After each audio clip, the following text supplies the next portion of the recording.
Unfortunately, that's what we call Murder Park. You see the memorial there? Some guy got shot to death there playing basketball. The noise was so loud, I didn't think it was a gunshot. And then we saw two guys running away, and then doing like chest compressions. And it was really sad because we see his mom come and light candles every day. So I got to get out of this neighborhood.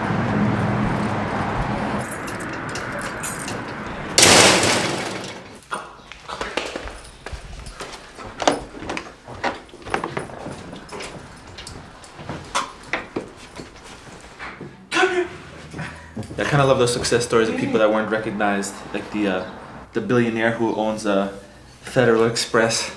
He went to business school at Yale University, and his professor told him when he was getting his master's that, your thesis, which was how to start Federal Express, he said, it's well formed, but in order for you to get better than C, it has to be feasible and viable.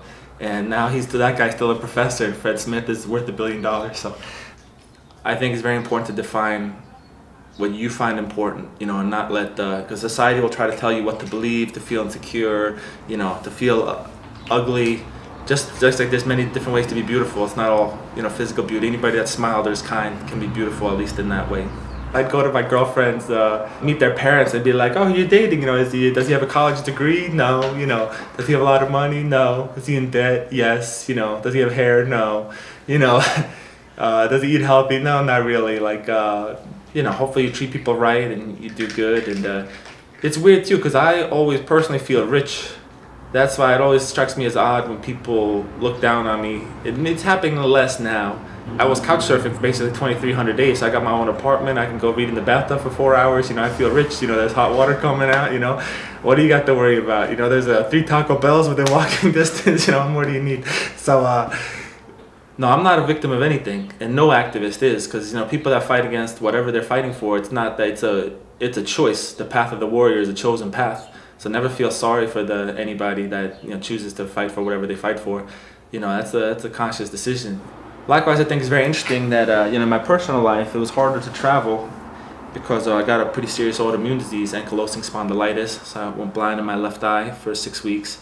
I tore my Achilles twice. I have a lot of pain. I can't sleep sometimes. I have a lot of chronic fatigue from the inflammation, and wake up with chest pains, and it kind of terrified me for a while. But then I realized, like, I'm not gonna be. I went to a meeting of all these people with ankylosing spondylitis, and these people were so depressed, and they're eating cookies and smoking cigarettes, and I was just like, okay, if this disease takes me, so be it. But I'm gonna eat as healthy and live as cleanly and exercise as much as humanly possible. And one of the greatest joys of my life has been playing basketball. I'll never play basketball again. Back, neck, joint pain, my shoulder, knees, hips, the Achilles, I can't really jump, stop and start. But I think it's whether you have ankylosing spondylitis, some other disease, or, God forbid something bad happens in your life, it's taught me that not to focus on the negative, but the positives. I can do 900 other things. I can hike, I can walk. So I think it's the same thing in our society. Like, don't focus just on what you can't do, or you have a big nose, or whatever the case may be. Focus on all the good attributes you do have. Focus on all that you can give. And we may not be able to stop a war and save every single animal, but just because we can't do everything doesn't mean that we shouldn't do as much as humanly possible. Defeatism and cynicism only helps the oppressor. There's nothing we can do. The world's messed up. Let's just watch this sardonic comedy, smoke weed, eat a burger. That's a horrible, horrible thing to do with your privilege. That's a horrible attitude to have. You're only helping the system when you're all cynical and defeatist.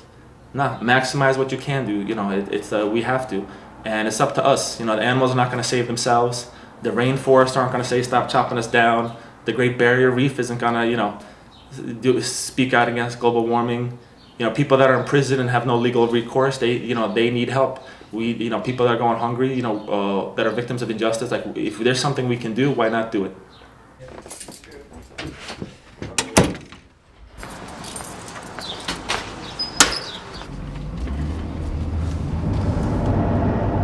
So many people sometimes find reasons to rationalize their current behavior and belief systems rather than being open to where the truth may lead them. So I think there's a lot of courage in thinking like, oh, if somebody beat my dog, I'd be really pissed off about that, or I think that would be wrong. Well, what's the difference between someone beating your dog and mutilating 10,000 pigs? When I think of the animals and what they go through and how innocent they are, I feel ashamed to be a human being really on some levels because I never did anything to choose to be born, a white man in Sweden in a time of peace in a rich country. I've been given so much that I've never deserved or earned, and I know that billions of others have been given such a horrible, horrible fate, and they've done absolutely nothing wrong.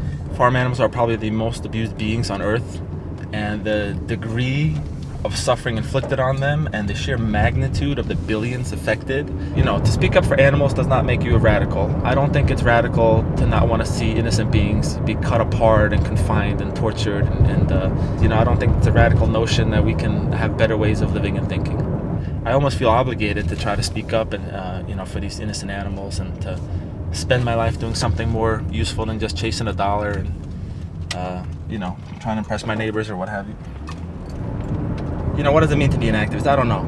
For me, obviously I'm nobody special. I'm just a guy that had mental illness. I had panic disorder with agoraphobia. I was very, very shy. I felt very uncomfortable leafleting, but I just forced myself to hand out some leaflets. And, it was just a simple little act that then I did for a long time. So, anytime you speak up for animals, whether it's person sharing something or handing out a few booklets or giving a few dollars, you're an activist. I think that we all have a responsibility with our privilege to give back in some capacity.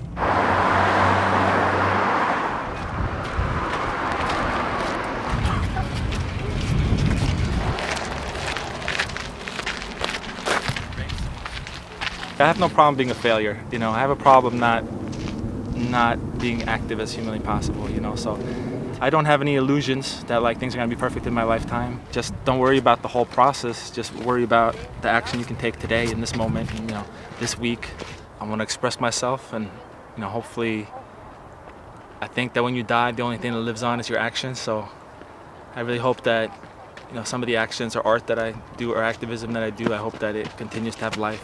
I don't want to die just being like, man, I watched a lot of college football games. I want to do something useful with my life, and that doesn't necessarily mean recognition. It's just that you didn't have this privileges and this gift of life just to just take and take. And I hope that the day I die, I hope I can think about a few things that you're able to give.